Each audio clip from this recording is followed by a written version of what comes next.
Conversation with CS Lakshmi and Kiran Nagarkar.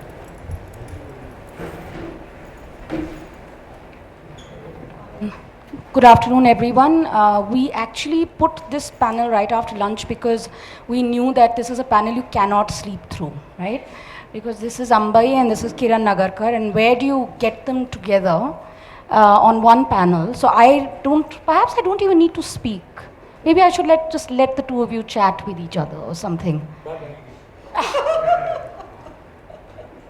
So, of course, they both need no introductions, but the formality of a panel demands that I introduce them, and I'm very happy to do so.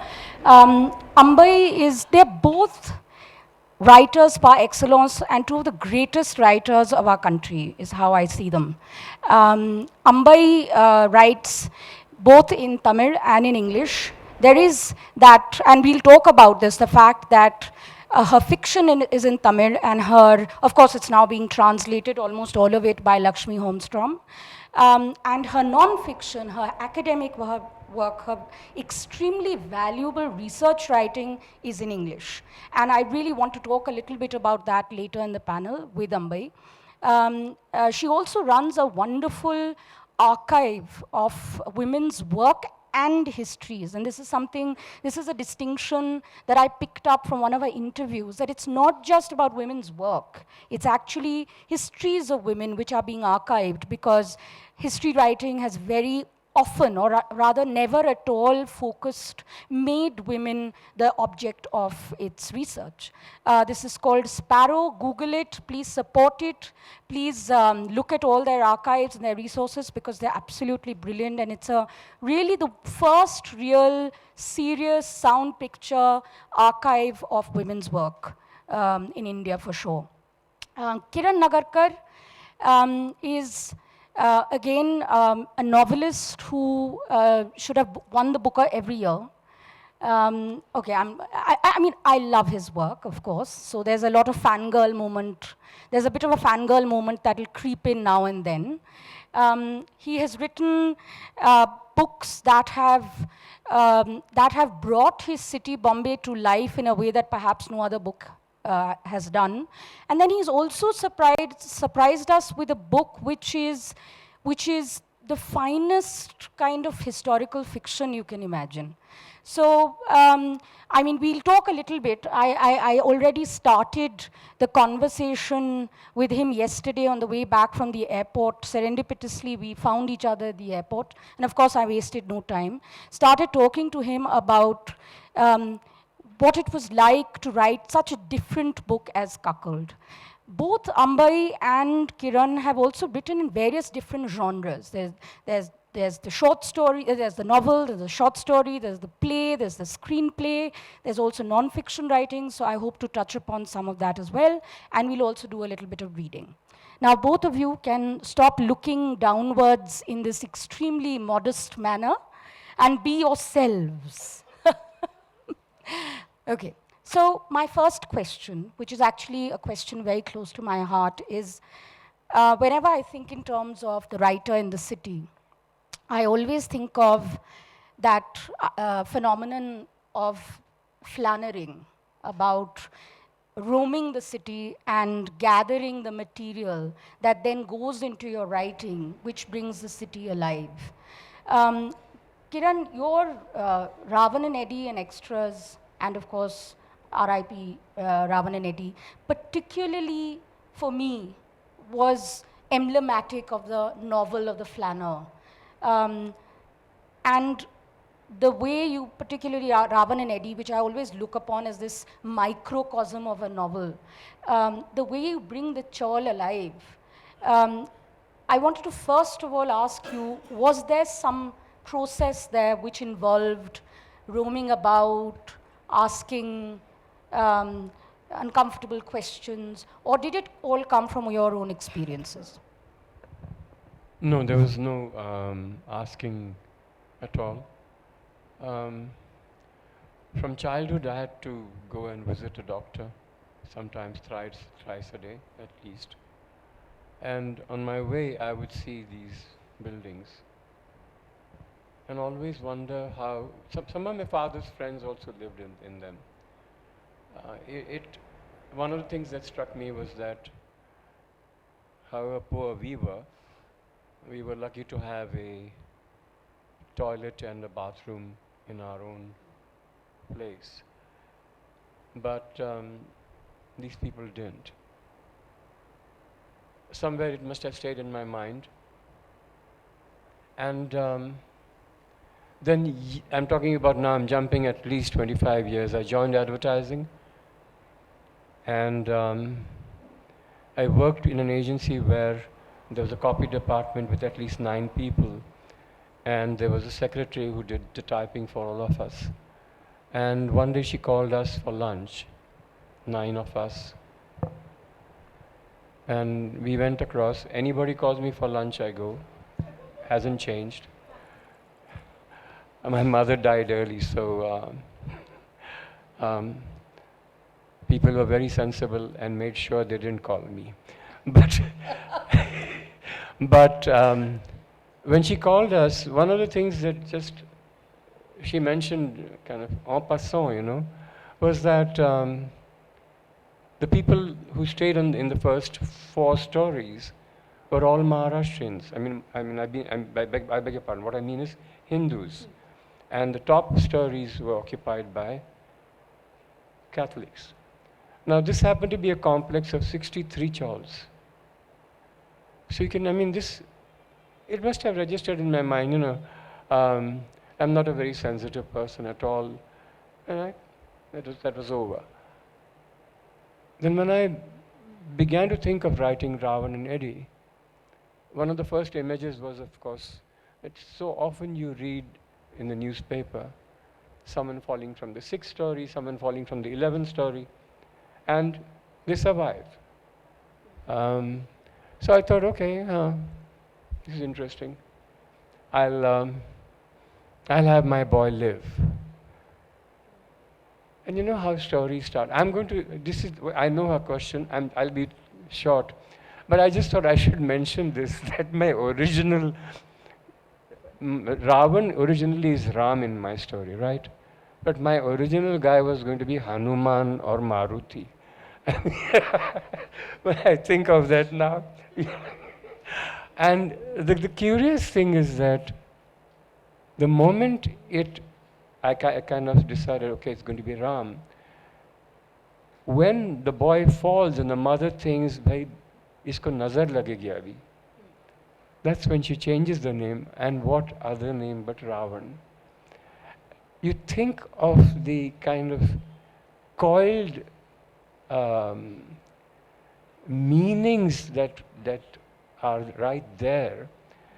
All his life, Ravan will always wonder, am I Ram or Ravan? This is a completely unnecessary aside. Ambai, please forgive me. But I'll stop you when I think it's okay.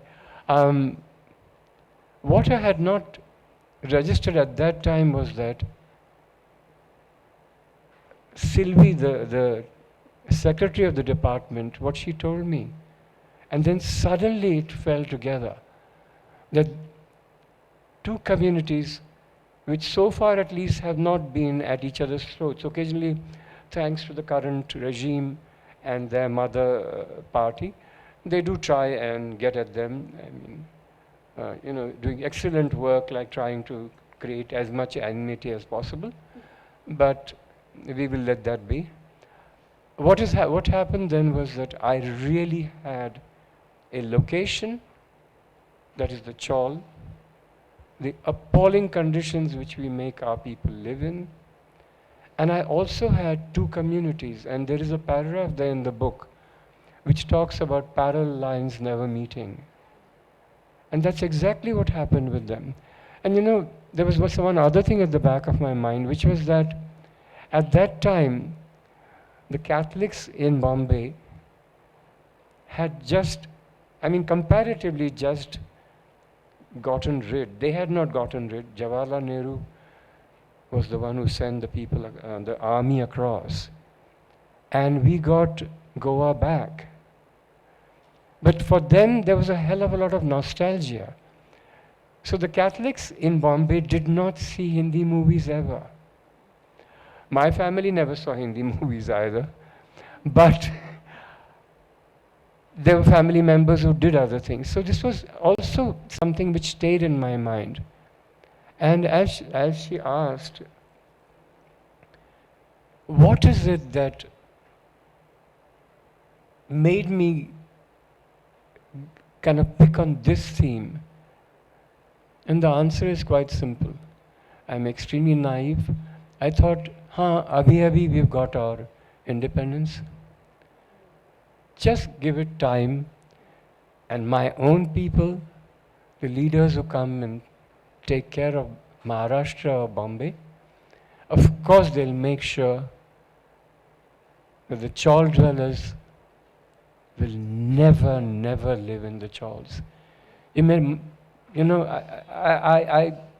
I wanted this so badly, कि they will have light, air and space, and the thing that architecture can do, which is to give you dignity.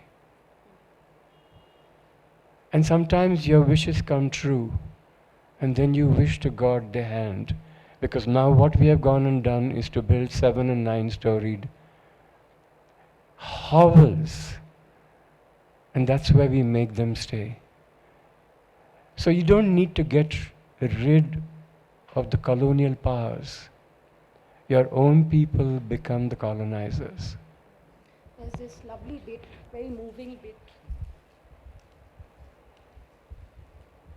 There's a really moving bit in the book where you talk about.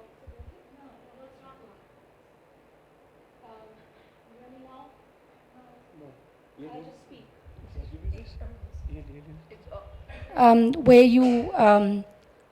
Where you describe the bathroom fittings. I found that a really lovely passage, because they were the original bathroom fittings which had been put in there.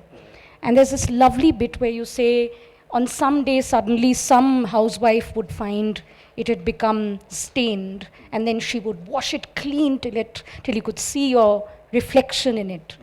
And what you just said, to me, that was the visual that came into my head, that there was still this hope that was there of that life of dignity. And then, of course, you say in the passage that soon enough, though, it was replaced with plastic fittings, or which went to rack and ruin within a few months of being put in there. Did you feel, when you were thinking, also the thing that you said about the upstairs and the downstairs, there's always this discussion about what is happening on 4 floors above and 3 floors below. And then there are all these dalliances that are also happening between young girls and young boys between those floors. And never between the first floor, 4 floors, and the top floor. Right, sorry, that is between. Were always separate. Yeah. The Hindus would get on it. And don't forget, sorry, I beg your pardon. I forgot to mention the fact that on the ground floor, of course, there were Dalits. At that time, we didn't even call them Dalits. The less said, the better. Yeah, so that's the one I was talking about the dalliance between the Dalit mechanic and Tara, I think her name is, no? The sister, Shobhan's sister. So anyway, I can go on discussing the book with you endlessly. But Ambai, when I think in terms of the journeys that emerge in your books, I also think of the cities you have inhabited. You were born in Coimbatore, then you went to Mumbai, and then to Bangalore, and then to Chennai. You taught in a small village in Tamil Nadu for some time. Then you went to Delhi to JNU. Now you're back in Bombay. She's amazing. First of all, it boggles the mind, because every city that you have inhabited shines through in your writing. But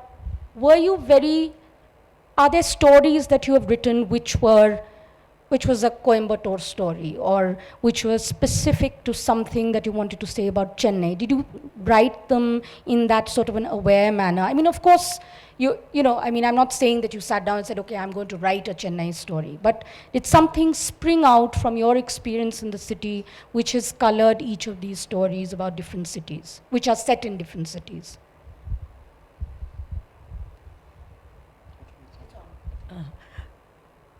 Actually, stories don't happen that way.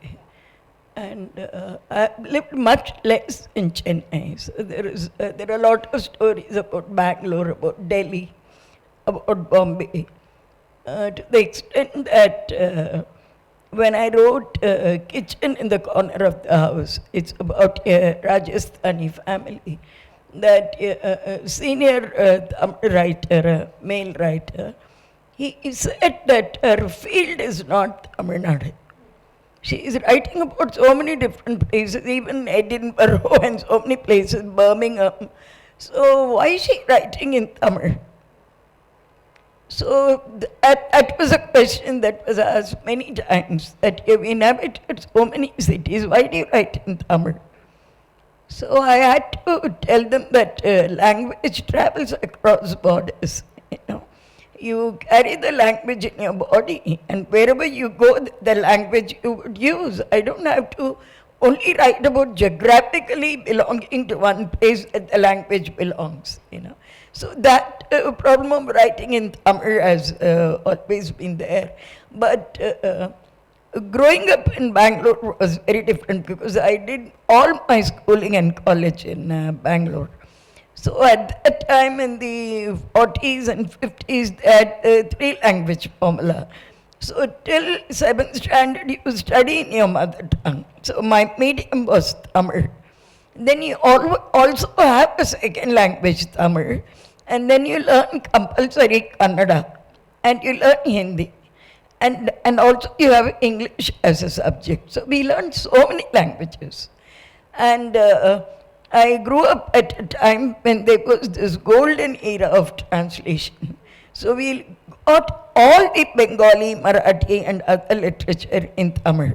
So for a long time we thought that Sharat Chandra was a Tamil writer, And so much of translations we did from Bengali to Tamil.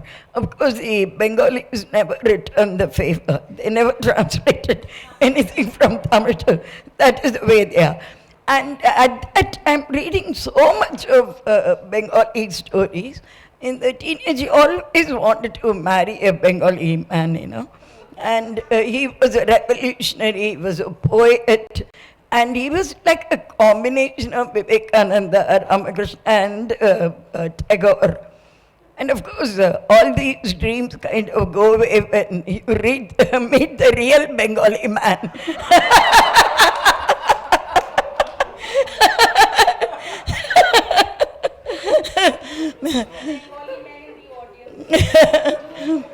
It's those kind of dreams when you dream across languages, So that period in which I grew was also not so much language based, as much as it was based on experiences of spaces. So I feel that I've covered many different spaces that way. I was also thinking that when you first started writing, of course there were the two novels which you wrote as a teenager, I believe, wasn't it? And then the first short stories, the first compilation.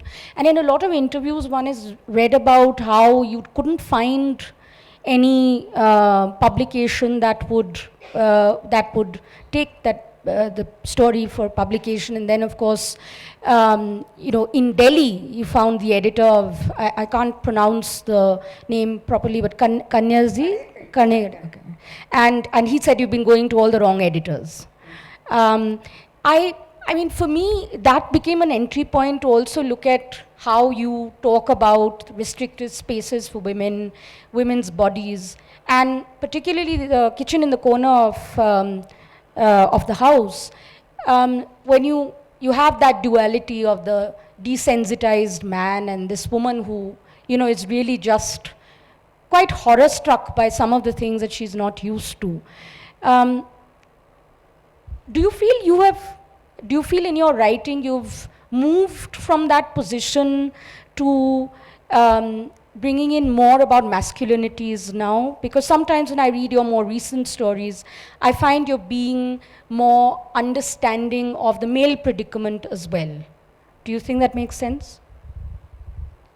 I don't think so. I feel that I've never seen the male as someone who is free of being defined. I think we are defined women. We have also put men within frameworks. That has always been my stand. As for the children's novel and the only other novel I've written as a teenager, growing up in a middle-class family, in an area like Malleshwaram, where you're not allowed to go to your friend's house. And in the house, you never talk about the body. You never talk about menstruation. You never mention the body. You live as if you don't have a body, And yet you're being judged by your body. So the first novel I wrote was all about platonic love, That's the only love that was possible for me, I didn't know anything about the body, nor did I know about love. But this novel is all about where the heroine says that I can't give you my perishable body, but I'll give you my everlasting soul, and things like that. And this novel went and won a prize, So immediately after that, I had left home, I'd left home to go to Chennai to do my MA.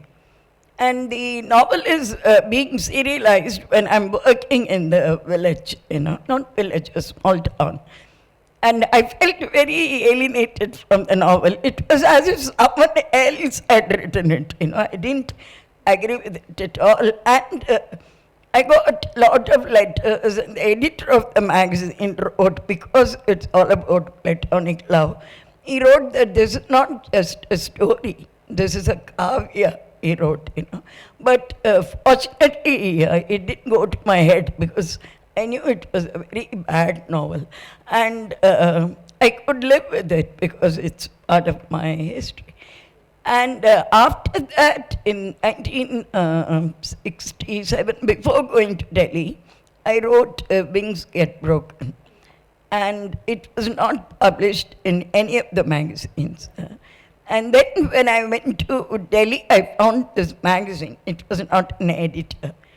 And I wrote to the editor and asked him, is anything wrong with this story? Because nobody is publishing it.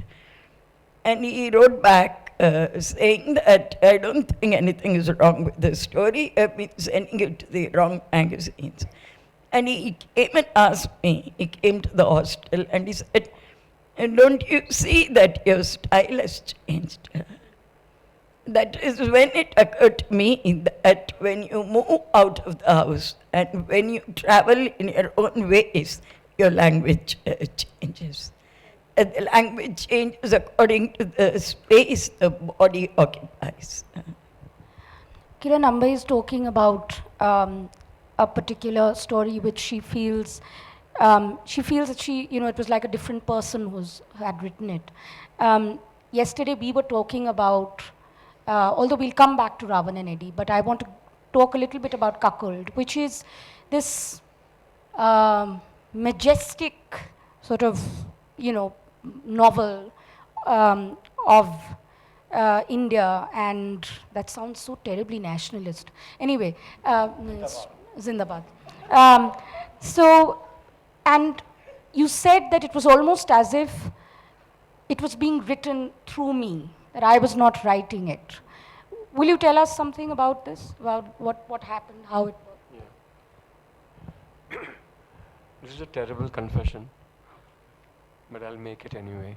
Can you hear me? Can you hear me? Sorry. From the time that I was a child, and to this day, I have to again say that I have never known that I would be a writer, and I have become a writer it's a very iffy proposition, and I live with it. कि आज है, कल होगा कि नहीं, किसको खबर है? But the point is, there was a neighbor of ours who stayed on the second floor of the building opposite. I've written about this in my first novel called 7 Sixes of 43. He had, I have forgotten the number of children he had. I have a feeling he also didn't know. But a whole lot of them were girls. And nighttime was the time when his love came to the fore. He beat the shit out of them. I don't know how many of them were there. And Meera and Neera were the two girls who had, apart from being beaten, and God knows they deserved every sympathy, but I seemed to be the wrong kind of human being because I also thought they had a theatrical talent. And they would scream, one of them screamed for my father or somebody else's, please come and save us. Save us from this monster who is our father. And it would just get to me, you know. I mean, should my father get out of the house? Should these other people do something about it? But the name Meera stayed with me. And you can imagine the arrogance of it.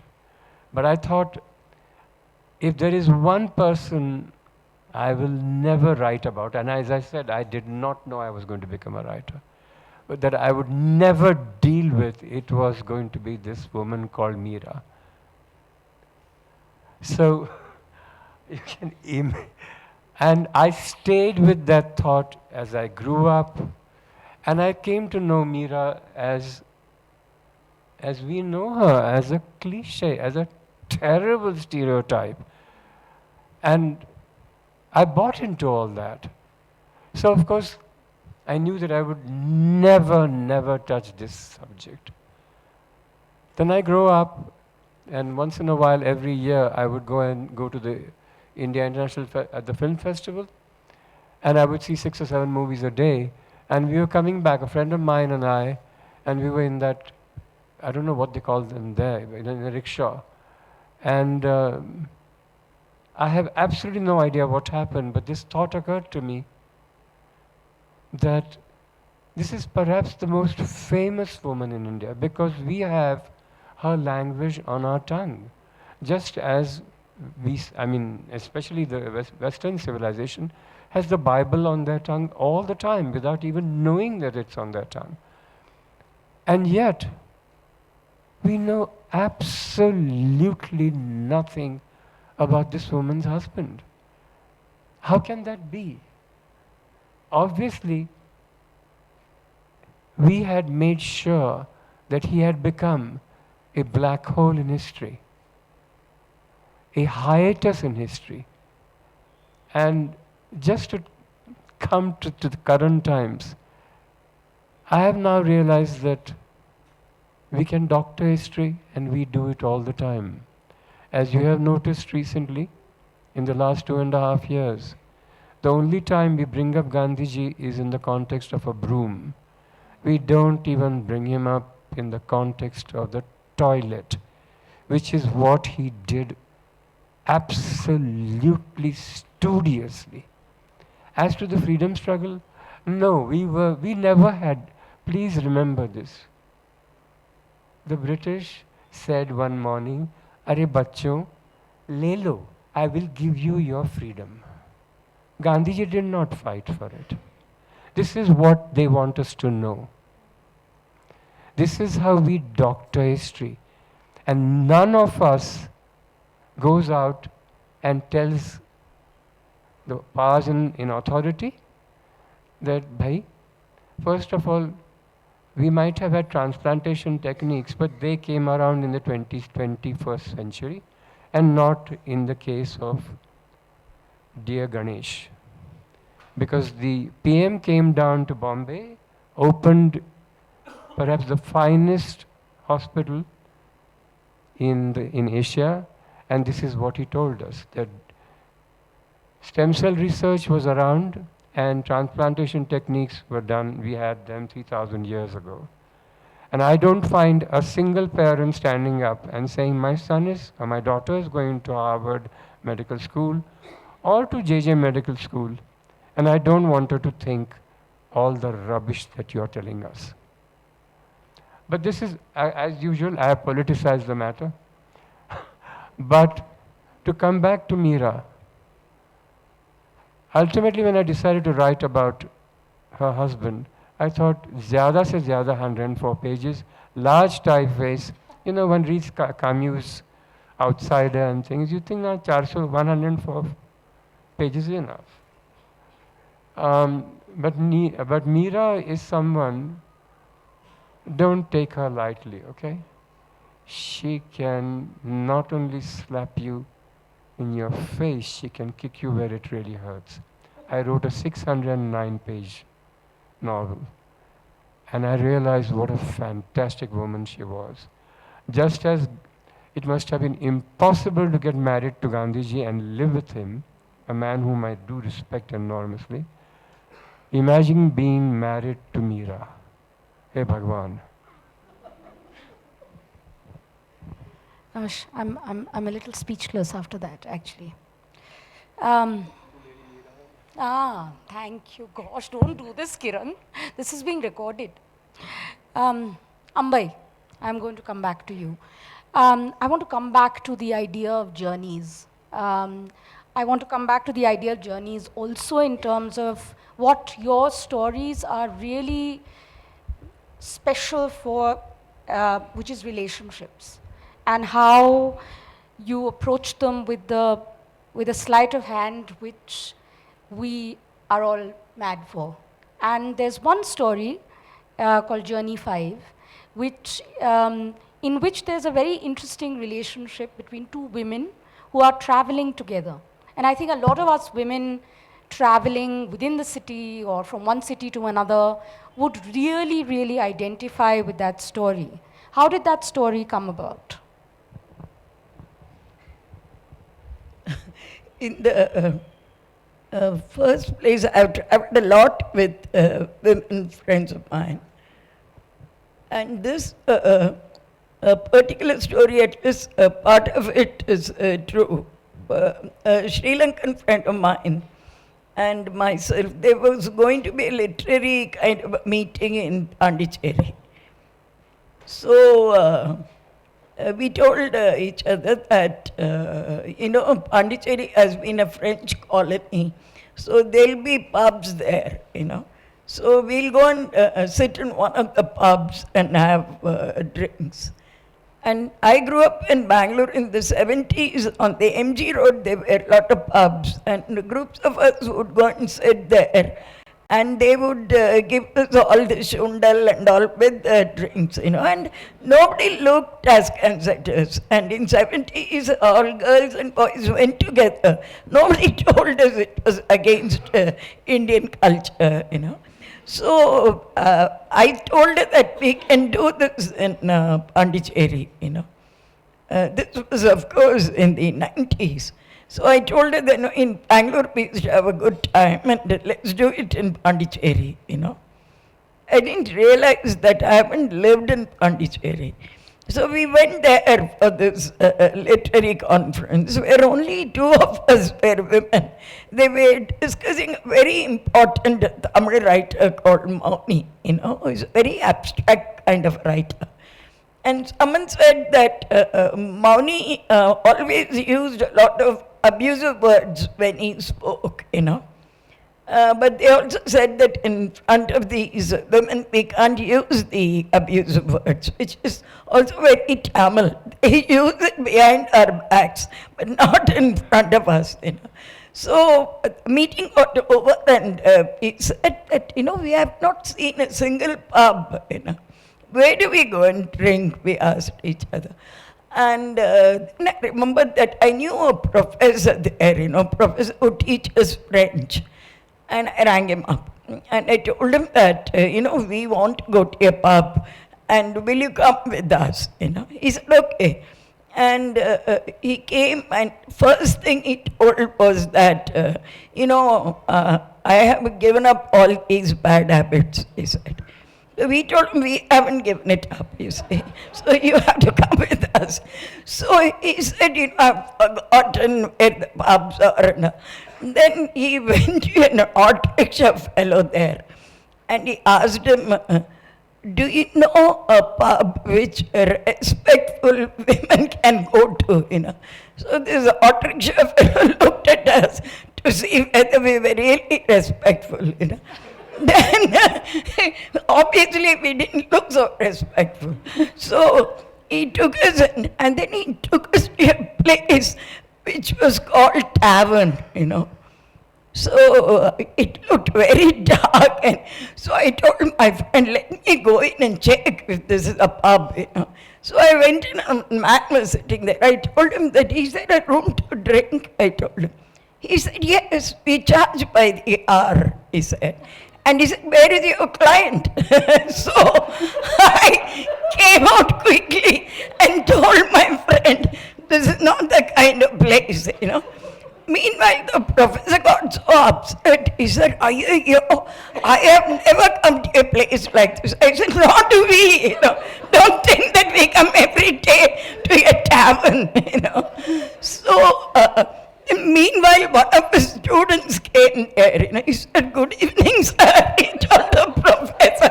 The professor jumped into an auto and ran away. He left us there because he didn't want his respectability hurt.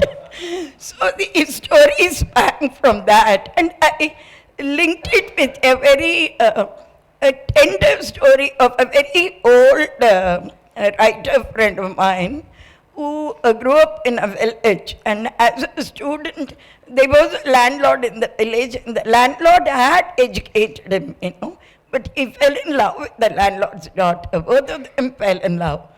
And, but when they were looking for marriage, she comes and tells him, they're only 18, She comes and tells him, let's run away, He says, where will we run away to? I've been educated by your parents, so we have to agree to this. And she gets married. Then after many years, when she is about 62, her husband dies, and all her children are abroad. Then she writes a letter to my friend, who is by the time, I think, 65 or something. And she tells him that, I agree to what you told me. Now my husband is dead, my children are abroad. Will you come and see me and renew the relationship? And he says yes. So he took us out that day for dinner because all the Tamil male writers ate on their own and they left us alone. So he came and he took us out for dinner and he told us the story about his life. And then we told each other there is something called love, So far we have been denying love. So the story came from that. Ambai, I was going to read it, but you've narrated it so beautifully. You can still read a little bit. Yeah. Okay. Rekha, we're going to go over time because we started 10 minutes late. Okay. So I'm going to read the funny bit because I just love that bit, right? Okay. Look here, Appa, would you know of a bar where respectable women can go? He asked in a low voice. The auto rickshaw driver looked at the respectable women in question and prepared with alacrity to take them wherever they wished. Are you outsiders? He asked as soon as they climbed in. I belong here, the professor told him. I know of a good bar, sir. All the women there are outsiders, sir. He turned around and gave them a friendly grin. He stopped in front of a hotel along a somewhat dark street. She went ahead to have a look and was greeted very hospitably by the proprietor. Come in, Amma, are you from out of town? He asked. She nodded and asked, do you have a bar here? Of course we do, he affirmed. A place where we can sit and have a drink. How can there not be? For how many hours, Amma? 1 hour or 2? We charge by the hour, Amma. We'll have a room for you very shortly. Where's your client, Amma? Have you left him in the auto? Is she also from out of town? She hurried out as fast as she could and said, come, let's go. This isn't a bar. It's another sort of place altogether. Ayyo, lamented the professor. I'm not used to going to such places. Are you suggesting that we come to places like this every day? A youth came past, glanced at the professor and said, "Good evening, sir." "Oh, good evening, good evening. These are just some people I know. I'm just on my way home," he said, twitching awkwardly. He leapt into the auto by himself and called out, "Get going, Appa!"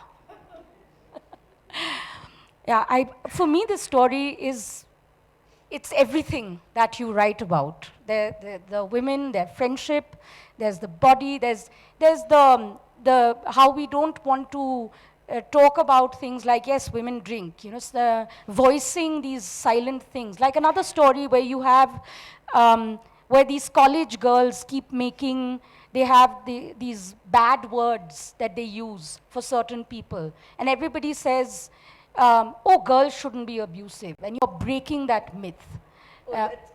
Yeah, remember Kailasham, right? Yeah. And of course, you know, later the story turns into a heartbreaking, profound comment on another kind of unsaid, unrequited love.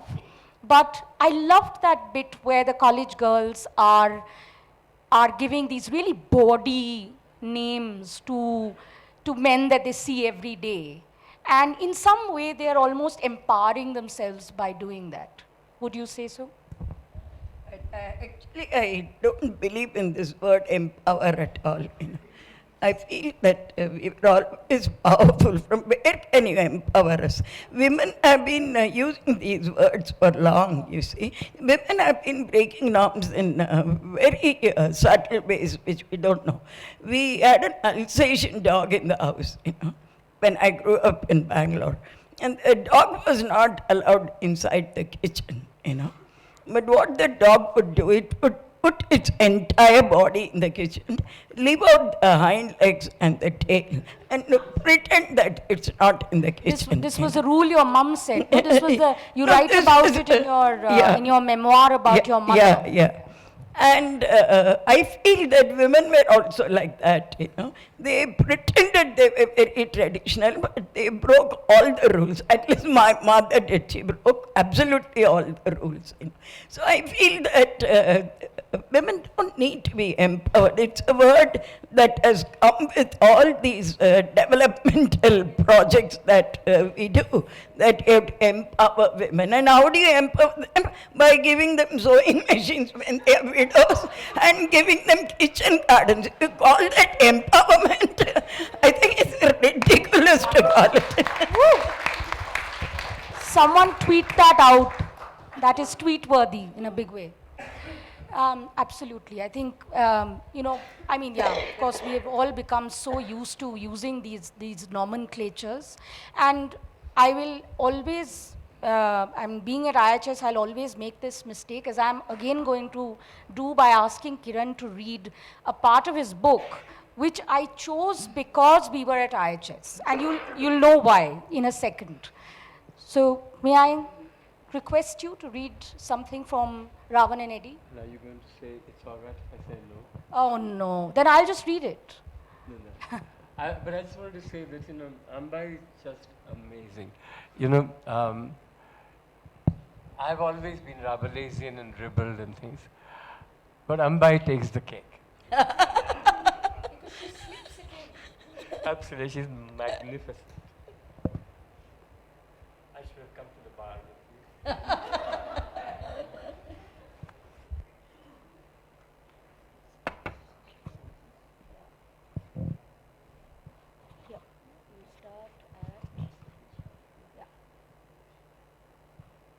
On any given day.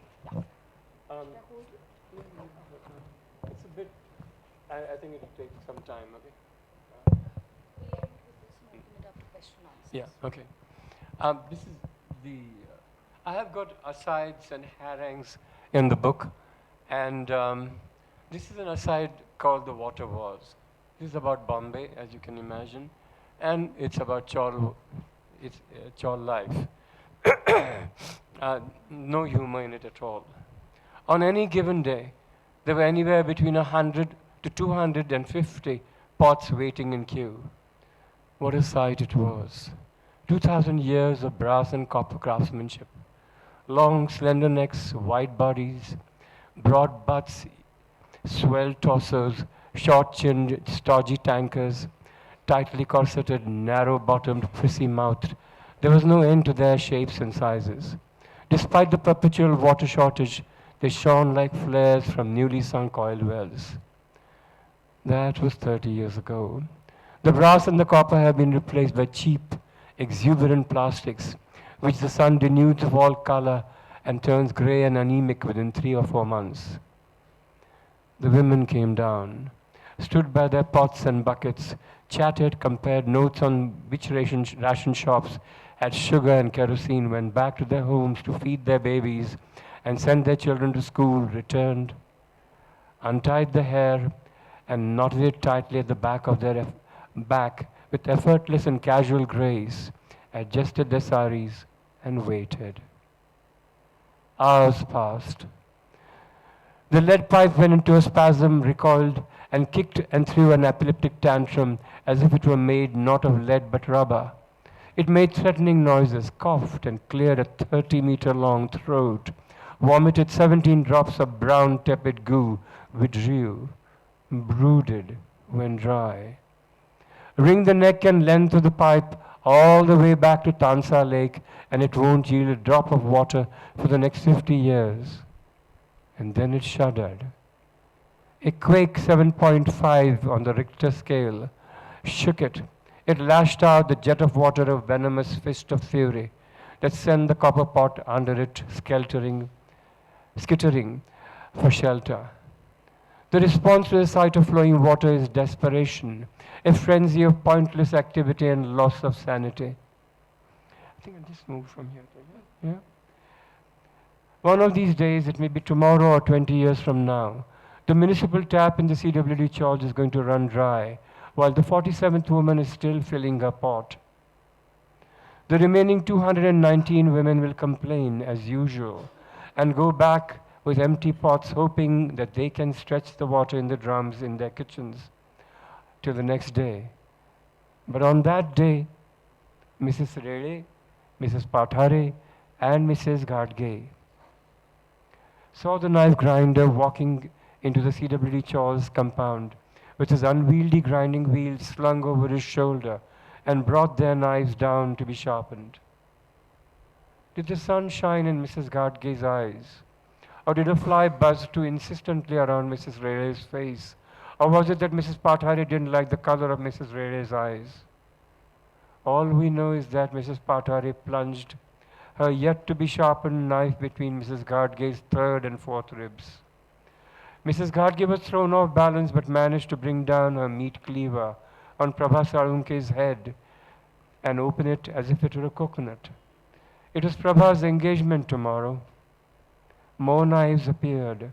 All he had to do was scamper up to the kitchen and rush down. That day, blood flowed freely in the CWD Chawls. Water, blood, is there a difference? The water wars had started. It had taken a long time, but the CWD Chawl women had finally begun to understand the value of water. Thank you. I'm going to throw it open to Q&A. I know we've talked for too long, but do you blame me?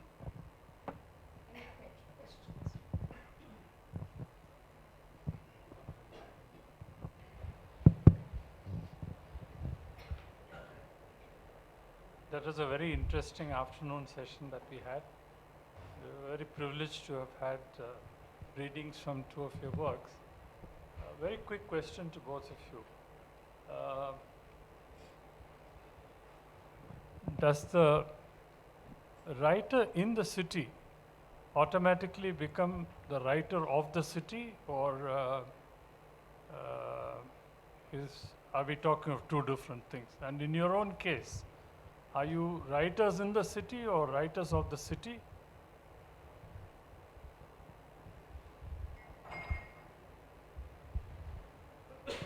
I think it's both in many ways. Like when you live in a city, I'm basically a city girl. I grew up in cities. I was born in Coimbatore. I grew up in Bombay and Bangalore, then Chennai, and then Delhi, and I come back to Bombay. So I feel that you live in the city, and sometimes you do tend to write about the city. You don't become a writer of the city, though. Like, it's not as if you're chronicling the city, but your experience is centered around the city. So sometimes the city figures in your stories, which you can't help, because I grew up in an area, Shivaji Park, till I was 8, and then I come to Bangalore. And then I go to Chennai, and for the first time I'm in a big co-ed college like Madras Christian College. It's a very different experience. So I think all these things will come in your story, especially when you live in many different cities. So you're a writer in a city, and you're also a writer of the city. There are some Tamil critics who say that unless you drink the water of Kaveri and Tamarbarni, you can't become a good Tamil writer, So I always ask, what about us who drink tap water, What do we write about that, So I feel that all these complexities make you a writer.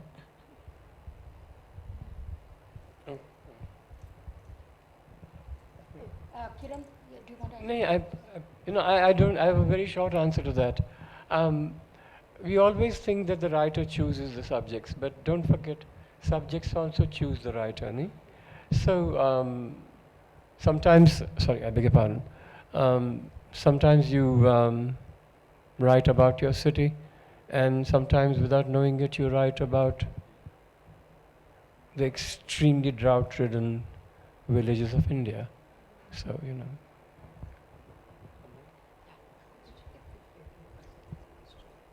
This question is for both of you. Can you comment on your daily routine as a writer, or the struggle? Like, do you write every day? Does a story come to you and then you write, and then there's a gap for a really long time? Because I'm an architect, I'm trying to be a writer, and I feel that most of the time I'm stuck, and 2% of the time I'm writing. So I don't know whether it's the fear of writing something good or whether lack of faith in I don't know what it is, but everyone tells me I need to get into the habit of writing something every single day. So can you comment on this?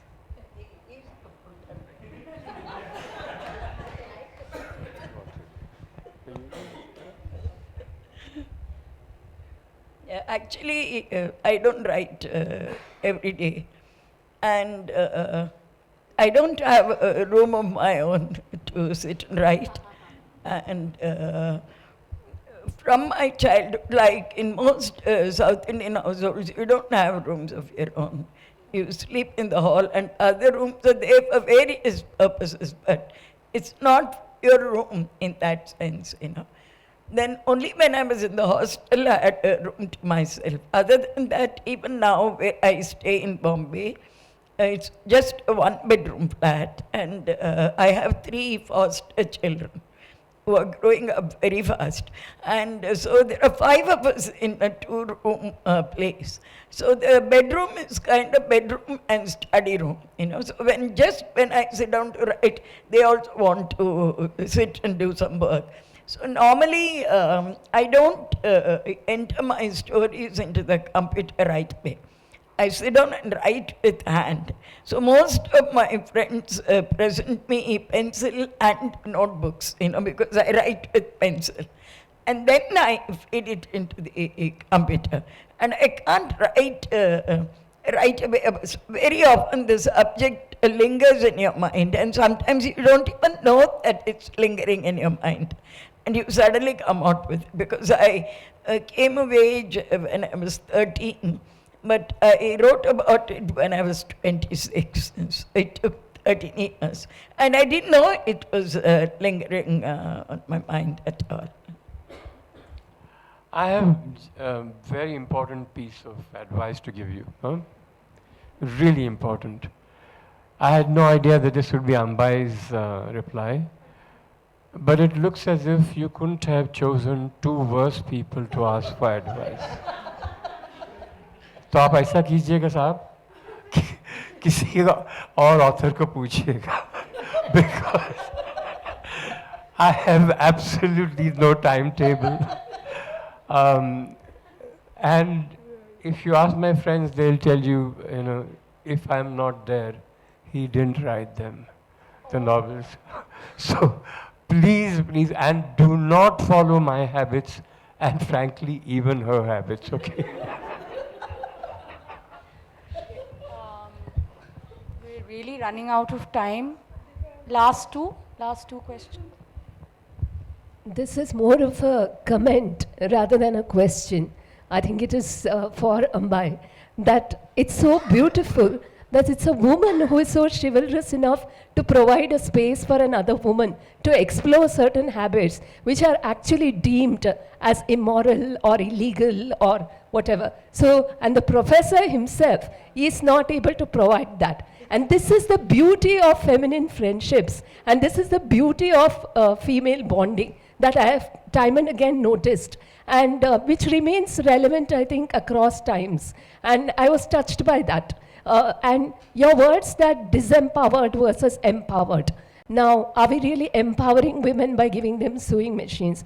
I think empowerment comes in giving them the space to just be themselves. As you rightly put it, many women pretend like certain parts of their anatomy do not exist.